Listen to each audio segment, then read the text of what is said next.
Irmãos, eu não sei quantos viram lá na página da igreja ou até mesmo no grupo de WhatsApp sobre a nova série que nós vamos começar hoje, sobre perdão, uma jornada que nós vamos percorrer falando sobre esse tema.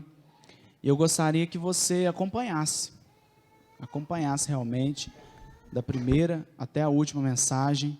Eu tenho certeza que Deus tem muito para falar com você. E é um tema que nós discutimos muito, nós falamos muito, mas nós esquecemos de analisar algumas minúcias. E às vezes a gente ouve, aprende, mas às vezes a gente também esquece de viver. Não é verdade? Abraçar aquilo que Deus tem para nós, no que diz respeito ao perdão. Então, eu queria que você acompanhasse, essa série, não só aqui na igreja, mas que você frequentasse o grupo de crescimento, porque nós temos estudado um pouco mais a fundo o que nós temos estudado no domingo, só que com o seu comentário, com a sua participação, com o seu ponto de vista. Então você pode dar lá o seu pitaco, lá no grupo, você pode participar. Então, se você ainda não sabe se tem um grupo perto da sua casa, ou um grupo que você pode participar, procure saber. Você que é visitante também, procure saber. Às vezes tem um grupo perto da sua casa e você não sabe. Que você possa procurar saber para participar deste grupo que tem sido muito bom. Eu tenho ouvido aí alguns testemunhos de alguns grupos, de algumas pessoas de grupos, e nós temos visto o que Deus tem feito, a comunhão realmente dos irmãos. Então, eu gostaria de convidar você a abrir a sua Bíblia, lá em Mateus capítulo 11, para nós estudarmos hoje a primeira mensagem da série. Mateus capítulo 11.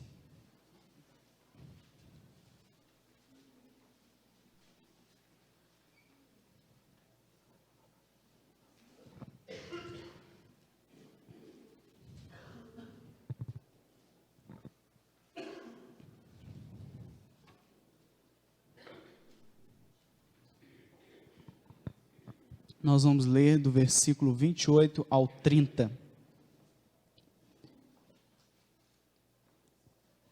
Mateus 11, do 28 ao 30. E hoje nós vamos falar sobre esse tema, eliminando o fardo da culpa.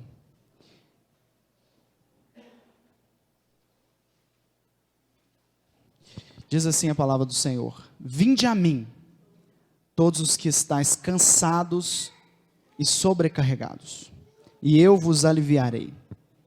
Tomai sobre vós o meu jugo, e aprendei de mim, porque eu sou manso e humilde de coração, e achareis descanso para a vossa alma, porque o meu jugo é suave, e o meu fardo é leve. Ore ao Senhor neste momento, feche os seus olhos. Pai, leve cativo todo pensamento essa noite, a obediência de Cristo. Anule em nós toda altivez, sofismas, que se levante contra o conhecimento do Senhor. E que nós possamos aprender mais, que nós possamos nos deleitar mais, que nós possamos entender, ó Deus, a altura, a profundidade, a largura, o comprimento daquilo que o Senhor tem para a nossa vida, para que possamos experimentar uma plenitude aqui na terra, um pedaço do céu aqui na terra, para que possamos parecer mais com Cristo, que esse seja o nosso objetivo. Pai, que eu não fale nada que o Senhor já não tenha me dito antes, mas que eu transmita ao Senhor aquilo que o Senhor já falou para mim. Pai, no nome de Jesus, que eu esteja atrás da Tua cruz, nós oramos no nome do Teu Filho Jesus. Amém e amém. Queridos, este é um convite de Jesus para a nossa vida. Vinde a mim todos que estáis cansados e sobrecarregados. O ministério de Jesus aqui na terra não foi um ministério voltado para a cura. Jesus curou? Sim, Jesus curou. Jesus expulsou demônios? Sim, Jesus expulsou demônios. Jesus fez maravilhas, prodígios e sinais? Sim, Jesus fez tudo isso. Mas este não era o foco dele. Tudo isso que ele fez foi para provar que ele era Deus. Foi para provar que ele era o enviado de Deus. Mas o objetivo de Jesus e o foco de Jesus sempre foi a alma. Jesus sempre se focou no interior do homem. Jesus chegou uma vez para pastorear as ovelhas de Israel. Estava uma multidão reunida. Ele chegou, olhou para aquelas ovelhas e ele ficou comovido ao ver aquelas ovelhas, porque ele disse, inclusive, que aquelas ovelhas pareciam ovelhas que não têm pastor, estavam perambulando por aí, pareciam ovelhas que não têm pastor. Então, Jesus se oferece como pastor, ele se oferece como aquele que iria pastorear, e ele diz, olha, não venham atrás de mim em busca da comida que perece, não venham, porque eu sou o pão da vida, eu sou o pão verdadeiro que vai alimentar a sua alma. Então, o convite de Jesus neste texto é um convite para a nossa alma. Jesus não está dizendo, venham, a partir de hoje vocês vão ter uma vida totalmente diferente na área financeira. Venham, vocês vão provar uma prosperidade que vocês nunca viram na vida. Jesus não faz esse convite. O convite de Jesus é dirigido para a sua alma. E quando nós olhamos o capítulo 11 e o capítulo 12 de Mateus, nós encontramos aqui algumas figuras que são os religiosos. E os religiosos, nestes dois capítulos, eles se opõem a Jesus, porque eles não entenderam a missão de Jesus, e eles não criam em Jesus. Então, dê uma olhada no contexto do verso 25 do capítulo 11, veja aí comigo. O Mateus registra, por aquele tempo exclamou Jesus, graças te dou, ó Pai, Senhor do céu e da terra, porque ocultaste essas coisas aos sábios e instruídos, e as revelastes aos pequeninos. Então nós temos aqui essa oposição. De um lado nós temos os religiosos, que achavam que possuíam sabedoria, mas por outro lado nós temos os pequeninos. Talvez você está encaixando nesta segunda parte, você faz parte dos pequeninos, você faz parte do que Paulo chama em 1 Coríntios capítulo 1, você faz parte dos loucos, você faz parte dos fracos, e às vezes você nem é tão louco assim, você nem é tão fraco assim, mas porque a humildade de Cristo foi derramada no seu coração, hoje você se considera fraco, para que Cristo seja mais em você. Você se considera louco, para que a sabedoria de Deus se manifeste na sua vida. Então existe aqui, no capítulo 11 e no capítulo 12, essa oposição entre os religiosos, que não tinham a sabedoria que Jesus estava pregando, e os pequeninos, que a eles sim, foi revelado essa sabedoria. Então, quando nós olhamos, nós podemos dizer que a verdadeira sabedoria, ela está em conhecer a Cristo, mas os religiosos viam o cumprimento da lei como algo que poderia promover redenção, como algo que poderia livrá-los do inferno, como algo que poderia agradar a Deus. E nós entramos neste texto que nós vemos. Nós entramos neste texto do capítulo 11, versículo 28 ao 30. E nós temos aqui esses dois pensamentos que Jesus coloca. O primeiro pensamento é um fardo de culpa que é colocado sobre a vida dos discípulos, que é o que é pregado pela religião, o fardo da culpa. E como nós estamos falando sobre perdão, como nós estamos falando sobre aquilo que Deus fez por nós,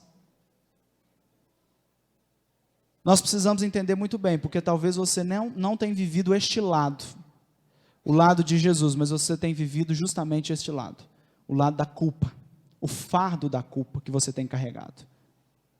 E você vai descobrir isso à medida que você entender como você tem enxergado o perdão de Deus para com a sua vida. Como você tem enxergado o que Deus tem feito na sua vida. Porque é isso que a religião sempre ofereceu.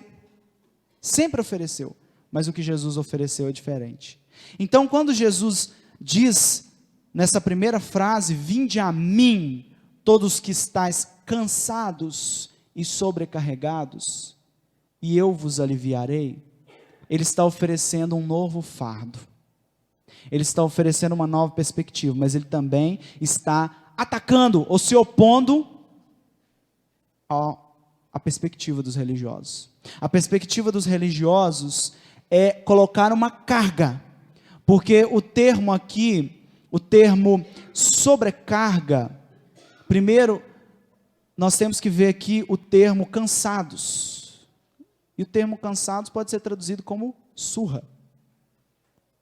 Uma pessoa que apanhou igual pandeiro, que a gente gosta de dizer aqui na nossa região, né? Apanhou igual pandeiro. Eu não sei por quê, porque mineiro não toca pandeiro. É carioca que gosta de pandeiro. Então, cansado de apanhar, cansado de receber carga sobre carga, porque é isso que significa a palavra sobrecarregado. Imagine você, esse negócio está com um problema sério de passar, irmãos. Carga sobre carga. Imagina você chegando no supermercado, cheio de sacolas. Cheio de sacolas. Quem teve filho aí há pouco tempo, tem que carregar sacolas. As mulheres carregavam, mas se a sua esposa esteve grávida e agora tem filho, você tem que carregar sacola. Aí você chega cheio de sacola. Ou você chega com a mão cheia de coisas. Aí vem alguém e coloca mais uma coisinha por cima. Você está carregando um fardo de açúcar. Aí vem uma pessoa e joga outro fardo de açúcar nas suas costas. Você está carregando uma saca de café. Aí vem alguém e joga uma outra saca de café em cima de você. Isso é carga sobre carga. Você já carrega uma carga. E vem os religiosos, a religião, e joga uma outra carga. Você não suporta a carga que está embaixo. E você ainda recebe uma carga ainda maior por parte dos religiosos. E Jesus diz que os religiosos também não dão alívio, porque a palavra alívio aqui, ele está se opondo então aos religiosos.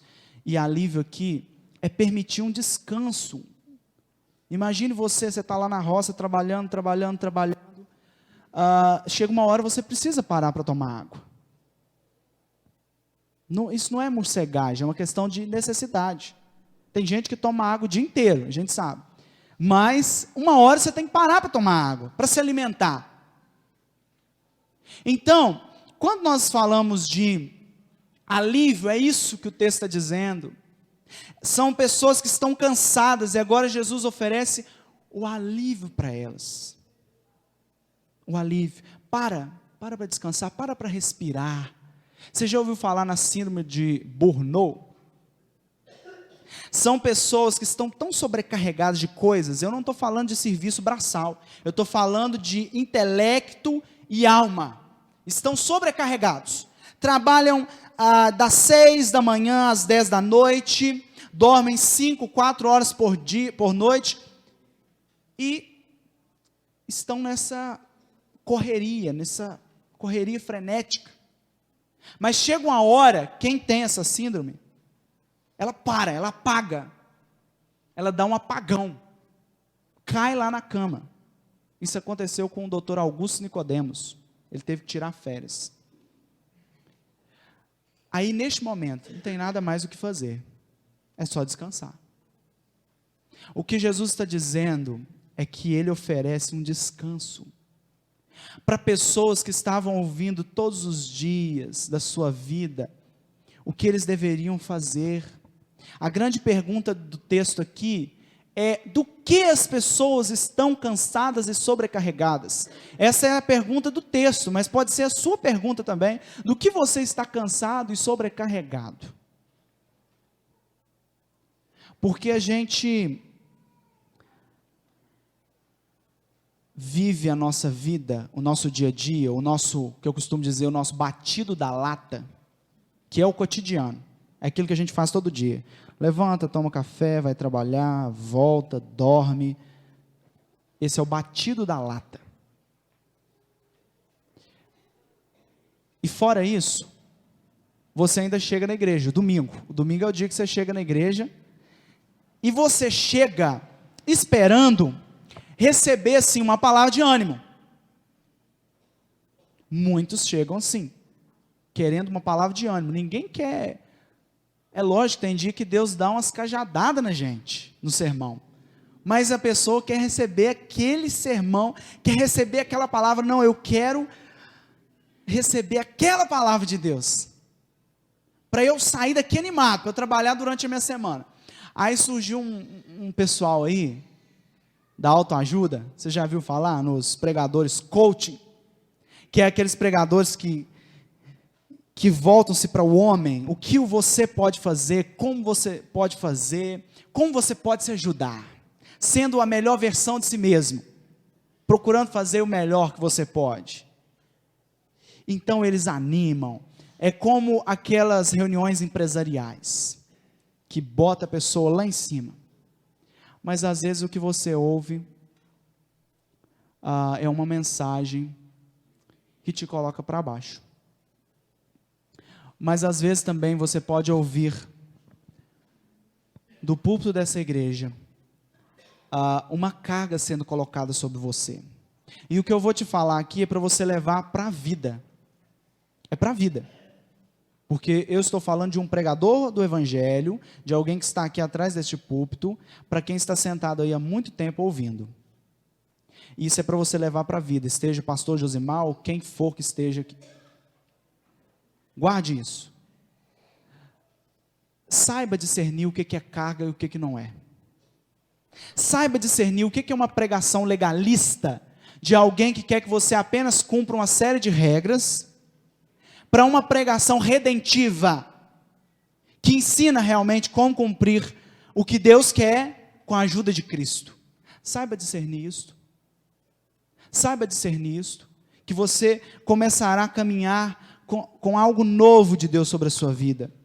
Porque as pessoas estavam cansadas, e a grande resposta do texto é essa: as pessoas estavam cansadas de buscar a ser alguém melhor.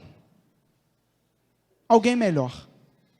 E no judaísmo, buscar ser alguém melhor era cumprir não apenas os 10 mandamentos, porque depois no judaísmo surgiu uma coisa chamada lei dos antigos, tradição dos antigos. O que era essa tradição dos antigos? Cada mandamento da lei de Deus tinha uma outra série de mandamentos de como cumprir aquele mandamento.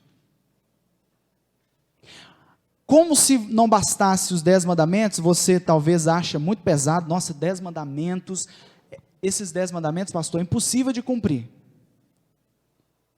Aí vem os religiosos e colocam uma carga sobre carga. E qual que é a carga sobre carga? A lei dos antigos que eles criaram. Coisa que não estava na palavra, eles inventavam.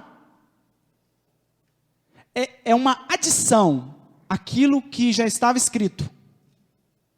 E hoje isso acontece demais, e nós temos que tomar cuidado. Os religiosos, os pregadores do evangelho, têm que tomar cuidado para não serem legalistas, e você também tem que tomar cuidado para não se tornar um legalista, um cumpridor de regras. Então, são mais de 300 mandamentos, cumprindo as minúcias da lei, e eles estavam cansados disso, cansados, sobrecarregados. Certa vez, lá em Atos, nós vemos registrado este texto. Agora, pois, por que tentais a Deus, pondo sobre a cerviz dos discípulos um jugo que nem nossos pais puderam suportar, nem nós? Essa é a pergunta de Tiago no concílio de Jerusalém. Tiago levanta no concílio de Jerusalém, que foi o primeiro concílio da igreja, que estava decidindo sobre circuncidar ou não. Vamos obrigar os gentios a circuncidarem ou não? Então, a resposta de Tiago é: gente, nem nossos pais suportaram isso. Agora, como se Tiago estivesse dizendo, agora nós temos o batismo. Para que nós vamos usar a circuncisão? E Jesus também citou esse fardo ferrenho que havia sobre os discípulos, sobre as pessoas. Lá em Mateus 23, 4. Ele diz que algumas pessoas, os religiosos, atam fardos pesados e os põem sobre os ombros dos homens. Entretanto, eles mesmos nem com o dedo querem movê-los. É isso que a religião faz. Ela coloca, vai empilhando sobre você, sobre as suas costas, algo bem pesado, que você não vai conseguir fazer.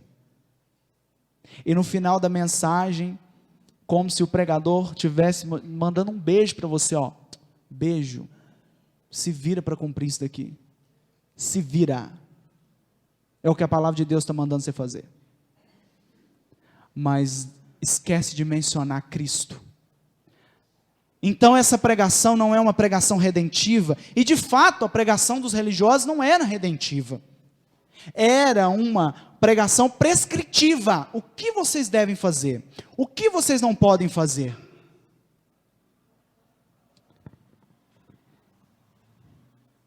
Paulo também era outra pessoa que estava cansado desse fardo. Lá em Romanos 7, 24, ele bate no peito e diz: desventurado o homem que sou, quem me livrará do corpo desta morte? Só que aqui Paulo não está falando da sobrecarga, Paulo está falando da carga. E agora eu quero fazer essa distinção. O que é a carga, o que é a sobrecarga? A carga, nós estamos falando do que você já tem, você não pode se livrar, que é o ego. Essa é a carga que você tem que carregar. É você que você tem que carregar todo dia. Você acorda toda manhã, você convive com quem? Com você mesmo. Você vai trabalhar todos os dias, você convive com quem? Com você mesmo. Essa carga não tem como você se livrar dela. Agora, a carga do religioso, a carga da religião, um conjunto de regras que não promovem redenção, isso você tem que se livrar. Isso você tem que se livrar. O que Paulo está falando aqui é sobre uma prisão. Sobre uma prisão. Só que surgiu dentro da igreja uma linha de pensamento chamado gnosticismo, que via o corpo então como uma prisão da alma. O corpo não vale nada e a alma é boa. O corpo não presta e a alma é boa. Então o que nós temos que fazer? Nós falamos isso quinta-feira no estudo, não sei se vocês se lembram. Para eu me livrar deste corpo, eu tenho que martirizar esse corpo. Como que eu faço isso? Eu pego um chicote e me dou uma surra. É assim que eu faço. Ah, eu tenho um desejo sexual fortíssimo. O que Orígenes fez? Entrou dentro do mato de urtiga. Depois cortou o próprio membro. Isso é, para eles, mortificar a carne. Mortificar a carne. Tentar tirar essa carga. Só, querido, que essa carga não tem como você se livrar dela. É o famoso peso morto. Já ouviu falar no peso morto? É você mesmo. É a carne que você carrega. Você é um peso morto. A sua carne. Porque a sua alma, Cristo está trabalhando nela. E o seu corpo também será salvo no último dia. Fique tranquilo. Fique tranquilo. Você por inteiro será salvo no último dia. Então, Paulo diz neste texto, e eu volto aqui no texto que Paulo diz, uma coisa interessante, porque na lei romana, quando você matava alguém, ele pegava o corpo que você havia matado, amarrava esse corpo em você, e você tinha que caminhar com aquele corpo ali. Até quando, pastor? Até quando aquele corpo apodrecer, começar a cair ali os membros, até os urubu começar a te rodear. Então, Paulo, como um conhecedor da lei romana, usa essa comparação. O que é o corpo da morte? Olha, é semelhante àquele corpo que você carrega quando você é condenado por ter matado alguém. Só que agora, o corpo da morte que você carrega é você mesmo. É aquela pessoa que você olha no espelho todos os dias, você acorda e olha para você ali. Essa é a pessoa que você tem que carregar todos os dias. Aí o que a gente faz? A gente transfere culpa é do fulano, culpa é do ciclano. O problema do relacionamento é o marido. Não, o problema é o outro, é a esposa, é o marido, é o filho. O problema do relacionamento é o outro, não sou eu. Então você começa a transferir. Transfere culpa. E quando você faz isso, você não está assumindo este corpo, que você precisa mortificar, mas não da forma como enxergavam os gnósticos. Você tem que mortificar de fato. E nós vamos ver como fazer isso. Quando Jesus faz essa oferta para nós, que é o segundo ponto da nossa mensagem, que é o fardo que Cristo oferece para nós. Porque os religiosos, como Cristo diz, eles amarram sobre as costas, e aqui atam, o sentido de amarrar mesmo, não tem como você se livrar desse peso, está amarrado a você. Os religiosos colocam essa sobrecarga, você já tem a carga. O que é a carga? O seu corpo que você carrega. O que é a sobrecarga? E corpo aqui entenda, natureza humana, e não corpo, carne.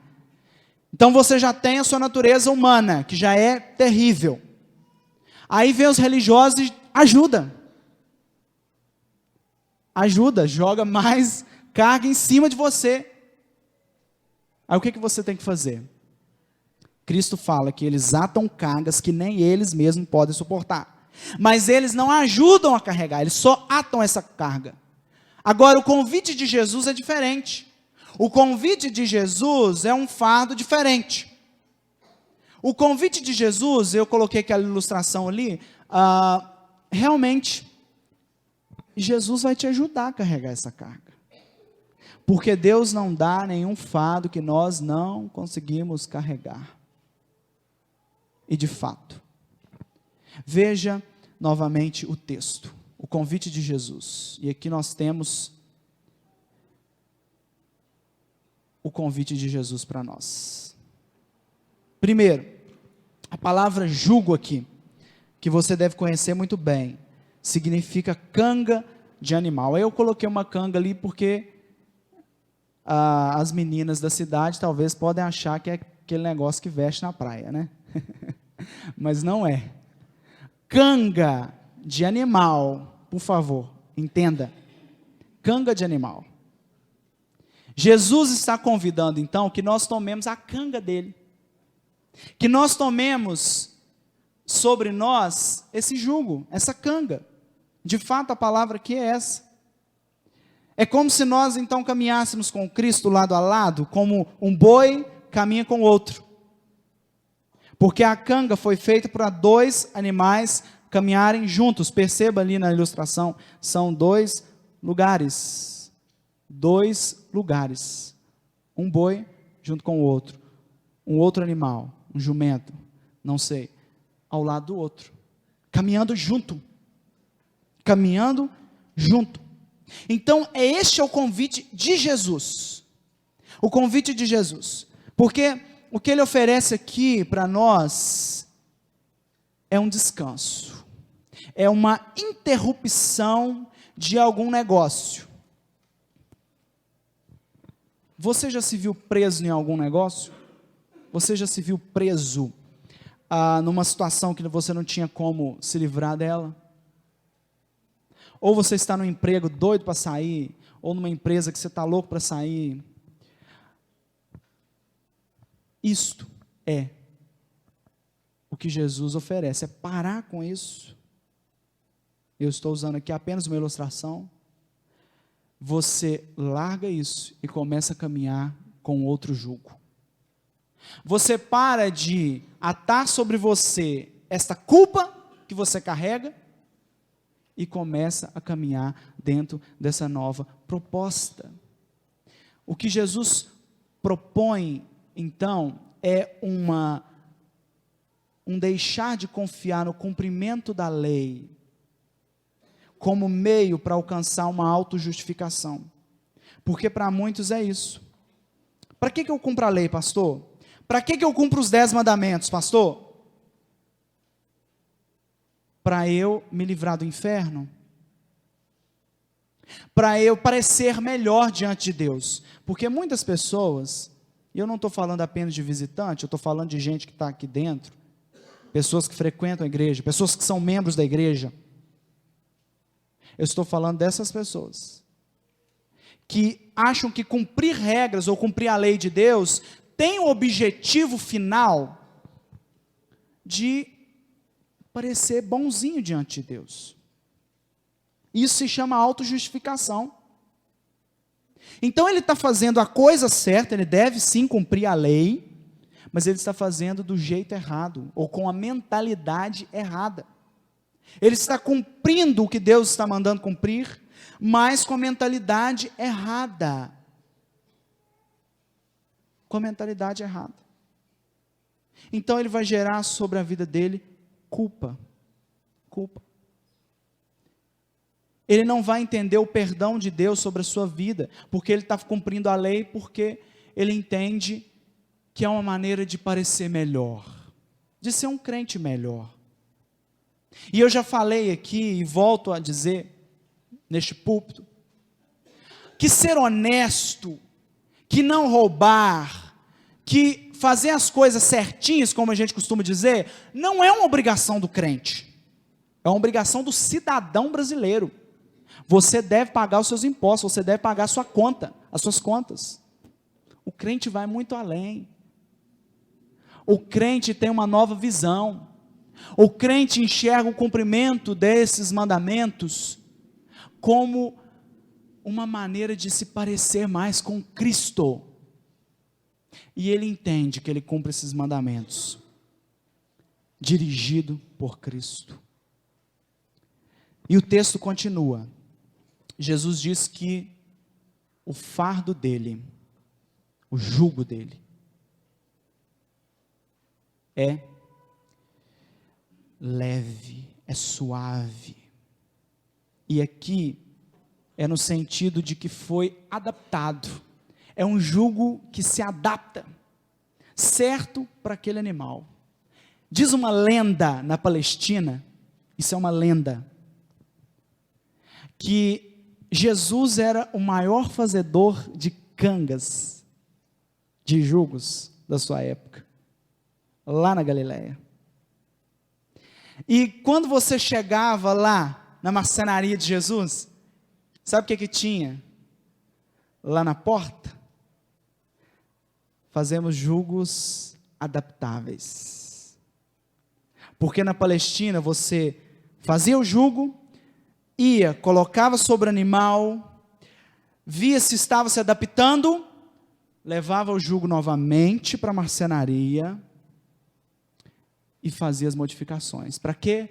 Para não machucar o animal. Para não machucar o animal. E Jesus, pode ser que essa lenda seja de fato uma lenda, mas na vida real, Jesus é o fazedor de cangas, de jugos, mas para a nossa vida, para a nossa alma, para a nossa caminhada cristã. Quando nós tomamos esse jugo que é adaptável a nós, adaptável no sentido de que Deus não nos dá uma carga que nós não conseguimos carregar. Jesus nos ajuda a carregar a nossa carga e nos convida a retirar a sobrecarga que é colocada sobre os religiosos. Jesus nos ajuda a carregar a nossa e retira de nós a sobrecarga. Por isso que os religiosos odiavam Jesus. Por isso que os religiosos abominavam Jesus.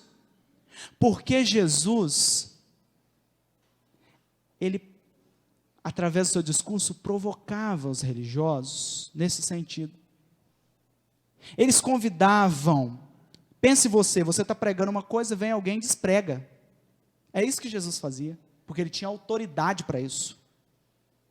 Então, por isso que os religiosos ficavam furiosos com Jesus, porque o que Jesus oferecia era uma nova perspectiva, um novo jugo, uma nova carga.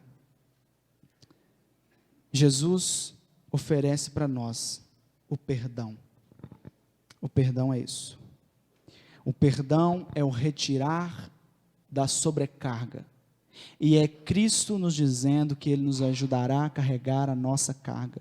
Porque a guerra maior da sua vida, meu irmão, não é o seu filho, não é a sua família, não é o seu patrão. A sua carga maior é você mesmo. E Jesus diz que te ajuda a carregar essa carga. Jesus te ajuda, quando você olhar para o seu espelho, você não vomitar. Quando você observa a sua aparência espiritual nua e crua diante de Deus, e depois você tem que dobrar o seu joelho aqui diante da ceia do Senhor. Jesus te ajuda a carregar essa carga. Participar da ceia do Senhor, que nós vamos fazer daqui a pouco, é um compartilhar de cargas. É um compartilhar de cargas, isso é o perdão, é um compartilhar de cargas. E eu cito aqui o texto de Isaías, que você deve conhecer muito bem. Com a brasa tocou a minha boca e disse: eis que ela tocou os teus lábios, a tua iniquidade foi tirada e perdoado o teu pecado. Eu te pergunto, será que Isaías não sentiu a brasa viva, vermelha, tocando a sua boca? Por que o anjo teve que dizer para ele que a brasa tocou os teus lábios? Nós não vemos Isaías reclamando da quentura, como dizem aqui, da quentura da brasa. Isaías reclama da sua natureza. Ele diz: ai de mim. Ele não reclama da quentura da brasa. Sabe por quê? Porque quando a brasa é tocada aos nossos lábios, quando o nosso pecado é perdoado, irmãos, toda a dor, todo o temor é lançado sobre Cristo. Cristo sofreu a dor.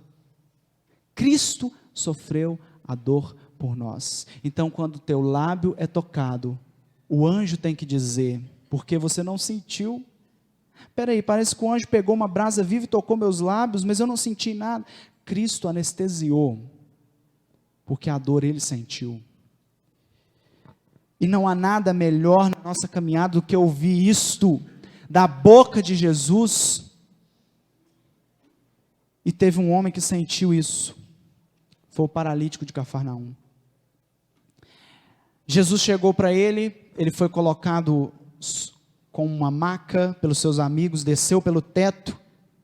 E Jesus, vendo os religiosos, os mesmos religiosos que estavam colocando sobrecarga, e ele vê a fé, e aqui fé é fé religiosa. Ele não viu a fé dos amigos do paralítico, ele viu a fé religiosa daqueles religiosos que estavam ali, que é uma fé religiosa, não salva. Ele viu essa fé, e depois que ele viu essa fé, ele disse: os teus pecados estão perdoados. Jesus sabia do pensamento dos religiosos, mas mesmo assim ele diz. E eles ficam furiosos. Quem pode perdoar pecados senão Deus? Tem toda razão. Quem pode perdoar pecados é só Deus. Então, aqueles religiosos que estavam ali enfurecidos viram como Jesus fala como autoridade, como quem é o autor das Escrituras, quem é uma pessoa que entende do que está falando. Jesus, então, não apenas cura aquele homem, mas também salva a alma daquele homem. Toda vez que Jesus curava alguém, ele curava. Mas quando ele dizia, os teus pecados estão perdoados, ele está liberando salvação sobre essa vida. Querido, você vem na igreja, você ouve a palavra, não esteja aqui em busca de mediocridade. Se você receber a sua cura, aquilo que você está querendo, porque tem gente que usa a oração como uma ponte para conseguir o que quer, ou usa a igreja para conseguir o que quer e depois sai, não seja medíocre. O que Deus tem para você é muito maior.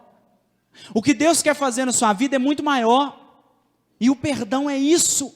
É uma retirada da sobrecarga sobre a sua vida e Cristo tomando sobre ele parte da sua carga e te ajudando a carregar, te ajudando a cumprir a lei de Deus. Este é o primeiro ponto que nós temos que entender nesta caminhada sobre perdão. O primeiro ponto que nós temos que entender para nós fazermos essa jornada sobre perdão. E de fato eu acredito que o perdão pode curar a sua alma. Escolha hoje carregar o fardo de Jesus. Não o fardo da culpa, não a sobrecarga da religião. Escolha hoje carregar o fardo de Jesus. Escolha hoje tomar sobre você o jugo de Jesus. Porque às vezes você é perdoado por Deus, mas não acredita que foi perdoado, porque você continua voltando à página anterior, se lembrando daquilo que você fez. Jesus já te perdoou.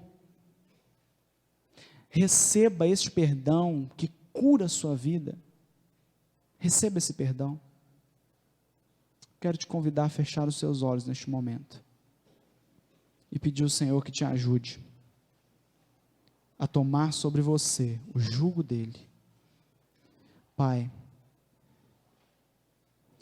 o Senhor é o Deus que trabalha em nós, que toma sobre o Senhor as nossas cargas. O Senhor é o Deus que diz: lance sobre mim as suas ansiedades, porque eu tenho cuidado de vocês, diz o Senhor. Pai, nós queremos lançar sobre o Senhor a nossa carga. Senhor, a nossa carga, o nosso fardo de culpa, a nossa carga, Senhor, que nós estamos acumulando. Senhor, nós estamos como o apóstolo Paulo. Senhor, quem nos livrará do corpo dessa morte? Mas além desse corpo, dessa morte que está sobre nós, ainda existe o corpo, a sobrecarga da religião. Nós não queremos cumprir regras por cumprir regras, Senhor.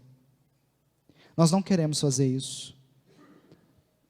Nós queremos cumprir regras, nós queremos cumprir a lei do Senhor, porque nós queremos parecer com Cristo, porque nós queremos ser a imagem do Teu Filho, porque nós estamos caminhando dentro desse processo. O Senhor tem santificado a nossa vida, e nós vamos nos parecer com o Senhor, e aquele que começou a boa obra em nossa vida, há de completá-la até o dia final, e nós cremos nisso. No nome de Jesus, opera em nós, nos faça enxergar o perdão que já foi derramado sobre as nossas vidas, no nome